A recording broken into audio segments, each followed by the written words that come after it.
trip to Alaska, day 4. Where are we at? Welcome to our channel, Kass here.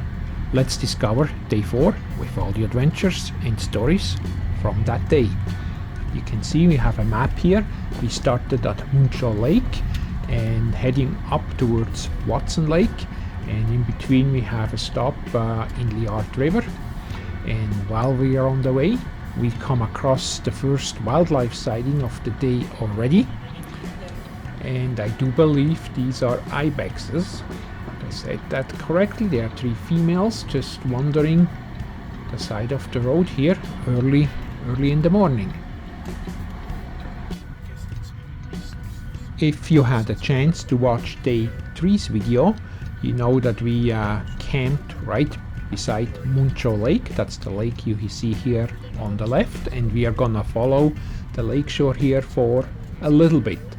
Now it's the roads are dry, it's summer, or actually fall I guess, but you can see you're right next to the lake, and it's a pretty deep lake, so in the winter when it's icy and snowy, especially right here, you want to be very careful so you don't slide off the road and right into the lake.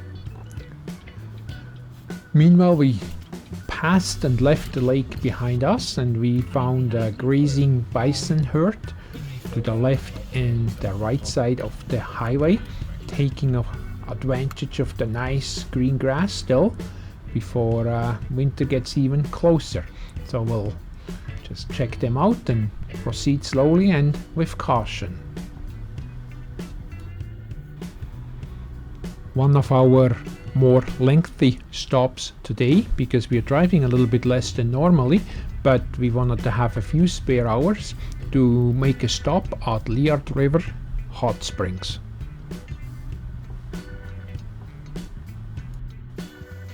Here we are, we made it to Liard River, and we parked already. You see some of the water overflow here in nature. The water is actually warm out here already, but this is not the actual hot spring. And on the map that was just blended in there, you got a bit of an idea, an overview where we're at. And if you like to read up more, here is a little bit of signage as well. They also have bear. This is a campground, and this is a sign for bear safety, and of course also for your safety as well. We'll touch on this a couple weeks down the road. As I said, the campground is all fenced in here on the other side, and we'll stay there in about 2 weeks from now. We are at Liard Hot Springs. Liard River Hot Springs. Yeah, should be more specific because it's more than one. So there's Fort Liard as well. Huh? There's Fort Liard as well. Okay, so this is Liard River. Has a hot spring, and we just took a dip in the pool.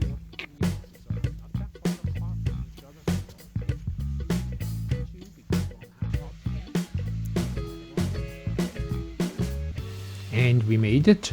To the left there are the changing rooms, and to the right here you see the hot springs.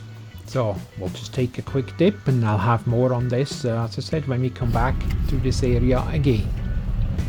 In the meantime, we are all dried up, smell a little bit like sulfur, but we are back on the road and slowing down for another bison herd. This one is a little bit bigger, so we'll proceed again slow and with caution and capture a little bit of footage and admire these animals here.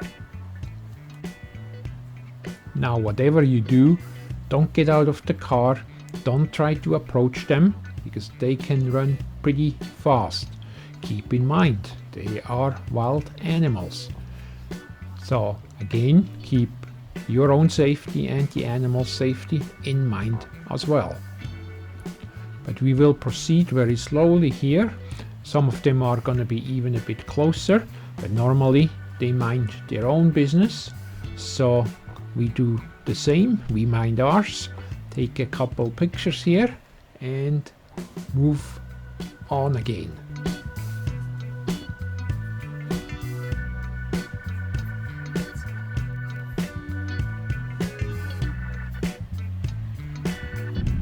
Now the further north we get, the more yellow the leaves already are, and it's not even quite middle of September yet, but we are slowly getting further and further north, and I thought this is kind of a nice shot here. I sped it up a little bit, but it gives you a little bit of an overview what we are looking at and how nice and colorful the trees are at this time of year.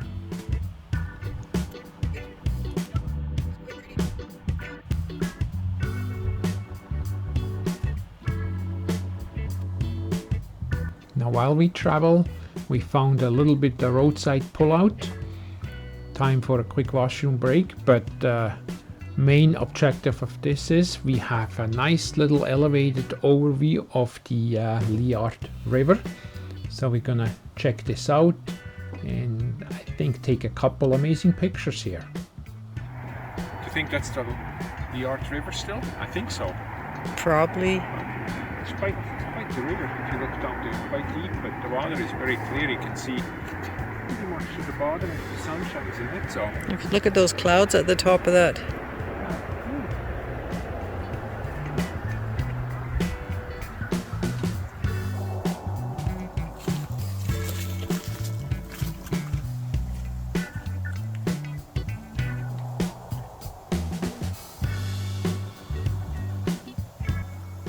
nice here, nice picture up front.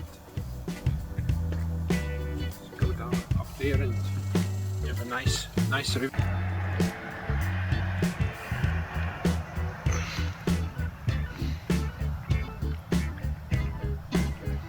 Well, what do you think here? Isn't that an awesome view?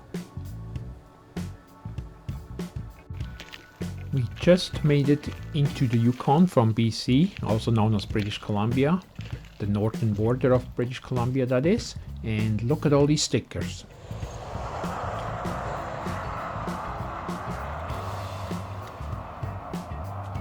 Anybody we know, you think? I don't know. Anyway, I guess welcome to the Yukon. Now here we have a little short happy Yukon dance.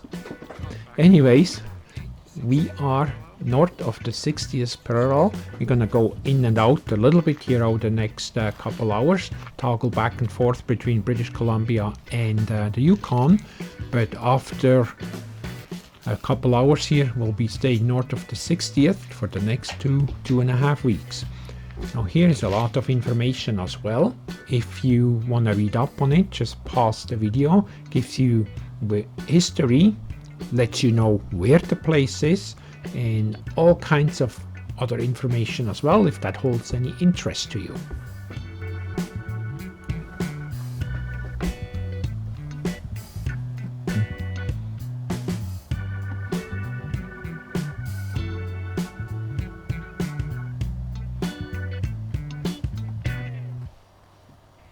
As I mentioned, we went in and out several times of the Yukon, so here's another sign.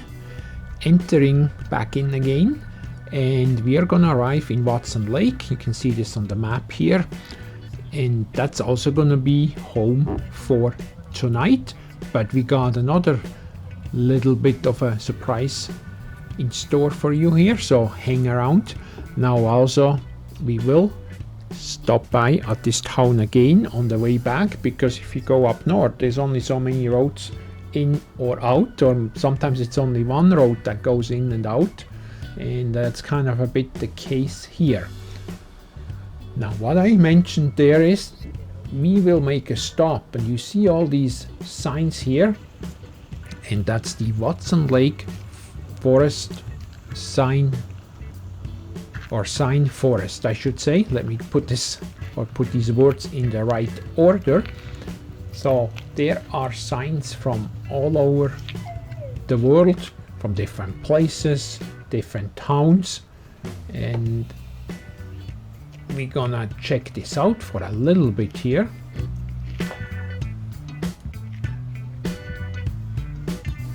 Here we have a recreation center right next to it, and that has some history about the Alaska Highway, so we're going to brush up on some of this history. That's just a couple little snapshots here, and I'm not sure if you actually know who built the Alaska Highway, even the portion in Canada. It was in fact the USA that built that road through Yukon and into Alaska, because way back then, we talk about 1942, there was no road you could get from the Yukon into Alaska. So there's nothing you can drive. The only way you could get to Alaska from the lower United States was flying up there. Here we have the different provinces and territories of Canada. And speaking of that, I'm not 100% sure. I think we weren't even able to drive from British Columbia into the Yukon within Canada itself. That's just a little bit of history here. Now here as well, as of September 2022, there were about 100,000 signs here. So I'm kind of wondering how many there are now, another 2 years down the road.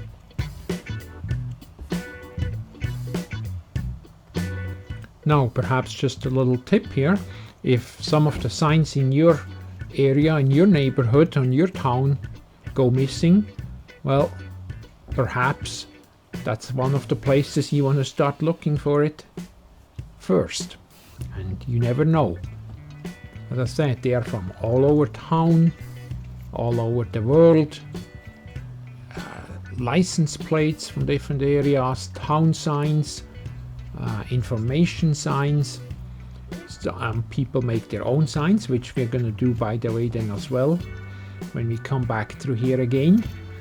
And you just wander around and mount it then. So let's have a look, and maybe you even see something you recognize. You never know.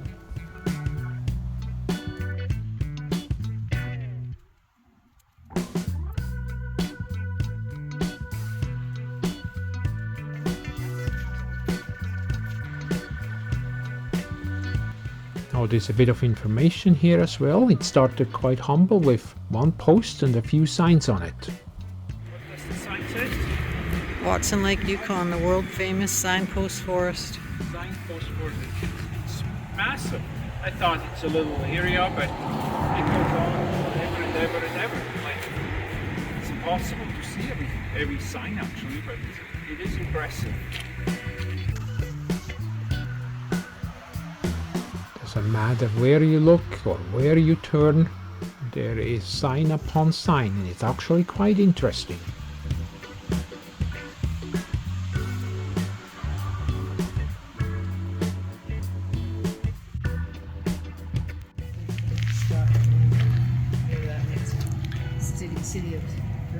Herne, H-E-R-N-E, or however you say that. Jackson, Tennessee. If you ever get the chance to come to this part of the world and come way up here to Watson Lake, I think this is definitely a must stop and a must see. It's the highlight of the town. If you want, prepare your own sign in advance and find a spot where you can leave it behind.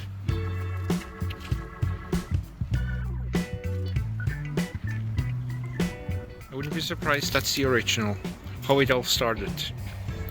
In fact, this white post, these white signs here, that's how it all started back in, I believe, 1942 with the military. They put up a signpost, and from there it took a life of its own. The rest of the evening we're going to spend over at the Northern Light Center, gonna watch a show about the night skies. Unfortunately I can't show that to you, so we'll see you again in the morning. And a good morning to day 5 of our travel. We are definitely going to Whitecourt today. We are in Watson Lake right now. Checked out the sign forest, and we are moving on to Whitecourt or possibly even beyond. But it's a chilly morning, was some frost, but life is good, so let's move on with this journey.